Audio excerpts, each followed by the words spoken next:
ایک عرب مسلمان لڑکی لندن میں زیر تعلیم تھی۔ ایک دن وہ اپنی سہیلی کے کسی تقریب میں گئی۔ کوشش کے باوجود وہ وہاں سے جلدی نہ نکل سکی۔ جب وہ اس فنکشن سے فارغ ہو کر نکلی تو رات کافی دیر ہو چکی تھی۔ اس کا گھر دور تھا۔ گھر جلدی پہنچنے کا ذریعہ زیر زمین چلنے والی ٹرین تھی، لیکن وہ ٹرین سے سفر کرنے سے کچھ خوف محسوس کر رہی تھی، کیونکہ برطانیہ میں اکثر رات کے وقت ٹرینوں اور اسٹیشنوں پر بہت سے جرائم پیشہ اور نشہ میں دھت افراد ہوتے ہیں۔ آئے روز ٹی وی چینلز اور اخبارات میں یہاں ہونے والی وارداتوں کا تذکرہ موجود ہوتا ہے۔ چونکہ اس لڑکی کو زیادہ دیر ہو چکی تھی اور بس کافی وقت لے سکتی تھی، اس لیے اس نے بہت سے خدشات کے باوجود ٹرین اسٹیشن جانے کا فیصلہ کر لیا۔ یہ بات پیش نظر رہی کہ یہ لڑکی دیندار نہیں تھی، بلکہ بہت زیادہ آزاد خیال اور لبرل تھی۔ جب وہ اسٹیشن پر پہنچی تو یہ دیکھ کر اس کے جسم میں خوف کی ایک سرد لہر دوڑ گئی کہ اسٹیشن بالکل خالی ہے، صرف ایک شخص کھڑا ہے جو حلیے سے ہی جرائم پیشہ لگتا ہے۔ وہ انتہائی خوفزدہ ہو گئی۔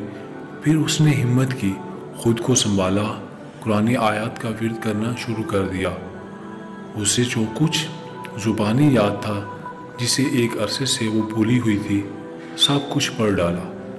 اتنے میں ٹرین آئی اور وہ اس میں سوار ہو کر بخیریت اپنے گھر پہنچ گئی۔ اگلے دن کا اخبار دیکھ کر وہ چونک اٹھی۔ اسی اسٹیشن پر اس کے روانہ ہونے کے تھوڑی دیر بعد ایک نوجوان لڑکی کا قتل ہوا اور قاتل گرفتار بھی ہو گیا۔ وہ پولیس اسٹیشن گئی، پولیس والوں کو بتایا کہ قتل سے کچھ دیر پہلے وہ اس اسٹیشن پر موجود تھی۔ میں قاتل کو پہچانتی ہوں، اس سے کچھ پوچھنا چاہتی ہوں، لڑکی نے کہا۔ جب وہ مجرم کے سیل کے سامنے پہنچی تو اس سے پوچھا، کیا تم مجھے پہچانتے ہو؟ اس نے جواب دیا، ہاں پہچانتا ہوں، رات کو تم بھی اس اسٹیشن پر آئی تھی۔ لڑکی نے پوچھا، پھر تم نے مجھے کیوں چھوڑ دیا؟ وہ کہنے لگا، میں تمہیں کیسے نقصان پہنچاتا؟ تمہارے پیچھے تو دو انتہائی صحت مند اور قد آور باڈی بلڈر تھے۔ یہ سن کر لڑکی حیران ہو گئی۔